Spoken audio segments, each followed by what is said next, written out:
And we are back today with another one for you guys. Not a 2024 recruit, but a 2025 guy. I'm joined today by Caden Knighten from Wynnewood, Oklahoma. How are you doing today? I'm good, man. I'm good. I'm glad to be on here. Blessed. All right. So, well, the first time we had you on, it was a great interview, but Right. some problems on my part with some audio stuff. But now you are a 4-star recruit, according to On3, the 164th player in the country. So Yeah. there's some great honors there, and you've taken some recruiting visits in. So we're going to kind of deep dive into that and talk about that. But hey, before we get started, go ahead and let's start off with just some fun icebreaker questions here. If you could be any animal, what would you be? I'd be a lion. Just the mentality. Because I feel like if I'm going to be anything, I'm going to be a lion because of the mentality, like the king mentality. I don't care how big you are, like whatever fast you are. You can be faster than me, stronger than me, bigger than me. I'm still going to outwork you. I'm still going to have a hunger. I'm still gonna work. Like, I want to be the baddest person out there. There's always a chip on my shoulder and always will be. So that's why I choose a lion. I like that. I Yeah. like that. And I'm assuming no Tiger King references there. No, you don't want to be a tiger. No You got tiger, Tiger. bro. Now, I bring that up. Have you ever been to the zoo out there or? I have actually, yes, quite a bit when I was growing up. Okay. It's Okay. just everybody when he just always goes and gathers and stuff around there. So yeah. I remember when my buddy during COVID, right when COVID started, he got a dog, but we had to drive to Houston. This was right when the Tiger King documentary came out, so we actually stopped by, but the zoo was obviously closed. Hmm. But it was definitely cool. It was Yeah. definitely cool. Yeah. So, all right, well, let's go ahead and talk about what everybody here is watching, what they want to hear about. Let's talk about your recruitment a little bit. So, go ahead and just talk about a little bit of some of the schools that you've been to, and then we'll kind of talk about those schools in detail a little bit. Oh, obviously I've been to OU a couple times. OU's it's just home. It's close, so it's always going to be a big important role. I've been to obviously USC. USC. It was LA. It was not going to like LA, obviously. So it was just fun out there. Been to Vanderbilt. Love Vanderbilt. Absolutely love Nashville. Can't wait to go back. Went to Tennessee. Tennessee's great. Middle Tennessee. The people in Middle Tennessee, they're real. They're real people. They're genuine and everything. Even though it's a smaller Division 1 school, it's still right. It's a really good school. Um, yeah, hmm, I've been to Texas A&M games, stuff like that. I think that's really it. The visits and stuff Okay. I've been to. I haven't really been to too many. Now, Vanderbilt intrigues me a little bit because that program is, I would say, on the up and up right now. They've got a Yeah. coach out there that's got them doing the right things, and it looks like Vanderbilt is slowly improving. So, I guess go ahead and talk about that visit because that was one of your more recent visits that you got to take. Like, what was that atmosphere like? As a recruit, what did you see in terms of the direction of that football program? Everything at Vanderbilt is something I would want to see in a football program. I mean, just the way the coaches talked, how they treated you, family, like just like it was real. So obviously, yeah, their records and stuff haven't been like the best of 2 years ago. It's winning 2 games last year with five. I mean, like, but they're on the upside. I feel like Vanderbilt next few years will be an astronomically great team, and especially the SEC. Academic wise is great, and that's what really caught my attention. Academic wise, number one in the nation, obviously, and just 13th best in the nation. So I mean, and it's an SEC school. I mean, why wouldn't you want to be in the SEC, the best college division there is, obviously? And I just the way they treat you. That's it. Everything, because they're about to get a whole $350 million facility, new stands by the field, front end zone and back end zone, new training facility, all that. It's gonna be impressive. But Yeah, and yeah, people will go Vanderbilt. Well, I think people forget to realize Nashville's got money. Nashville yeah, has money. So yeah. they definitely have the ability to do facility upgrades. And I'm sure at some point, because all players think about it at some level, I'm sure they'll have a good NIL program Oh yeah, as the they're football team yeah. continues to improve and get better. So. Absolutely, yeah. Their NIL program's actually really good. Nobody talks about it and stuff as much because it's just, I guess it's just a discrete Nashville area, so they're not really talking about it too much. Like teams like Georgia, Bama, and LSU spending all money to bring all these recruits in when you're not really getting the player as a whole. You're just using them to bring them in as money, and like that's not really what Vanderbilt's all about. Obviously, you get paid NIL and stuff there, like just the perfect amount you need, but it's just not talked about and not just persuaded as much. So Yeah. it's real nice over there in Vanderbilt.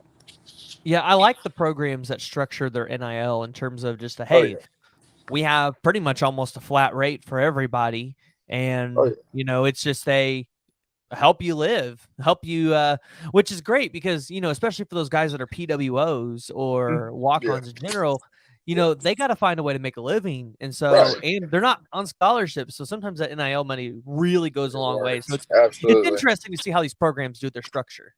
absolutely. Yeah. Um, I feel like PWOs and stuff like that. Yeah, like NILs will absolutely help because the NIL and all this stuff, the colleges have money. Everybody knows colleges have money, and there's plenty enough to give out. So I feel like that benefits in a way. Love it. I Yeah, love to hear it. So you took a visit to Oklahoma. Was it on Future Freaks Week or was it the week after? it was the week The I whole- was supposed to go to the Future Freak week. I was supposed to go, but we was in Nashville, so I just I went the next week after that. Yeah, and so you were on campus with Michael Hawkins, Malik Hawkins. Was Kevin? I think Kevin Kevin was Sperry was there. on Yes, campus with Kevin was you. there. So what was that recruiting visit like? Being there obviously with the 2025 quarterback and then potentially OU's 2024 commit.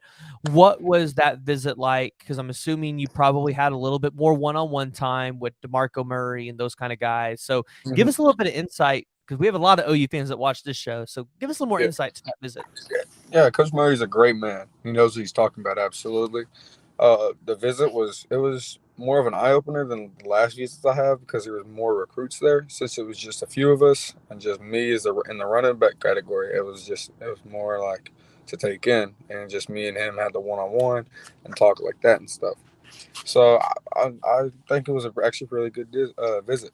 So I was impressed. Okay. Okay. Yeah. Now, I'm assuming over the years you've got to watch the Oklahoma program at its lows, which I mean really was last year, Yeah. but you've also seen it at some of its highest points. So, I guess being a kid from Oklahoma, right? Is there like a desire to just be like, I want that offer, I want to go play there? But also at the same time, is there a side of you that says, I want to travel, I want to go see the world, I want to go see what else is out there, and potentially think, hey, I want to go somewhere different? I mean, I've always growing up because I've been a mama's boy. I was like, I'm just gonna stay home. I'm just gonna stay close and just not go nowhere else. But now that I've grown up and realized that the opportunities I could have, just getting out, experiencing, living my life, I'm more of a let's go out of state type guy. Let's go see what I can bring to the table and stuff like that for other people. Because I don't want to be cooped up in like the same place my whole life. I'm just more of an explorer. So yeah. Yeah, I love to hear that. I love to hear that. So, as a recruit, what are you looking for in a college? So, when you're on campus, you're talking to these coaches. What are some things that you're listening for, or questions that you're asking to find out, is this the right place for me? Right. Loyalty is a big, like the number one key to the recruiting process and just talking to the players. And every time I go on visits, I always look for that. I can tell like how they talk to me, how they approach me, and just how they walk into the room. That's how you can tell based off the coach and just see how everything's going to be at that college.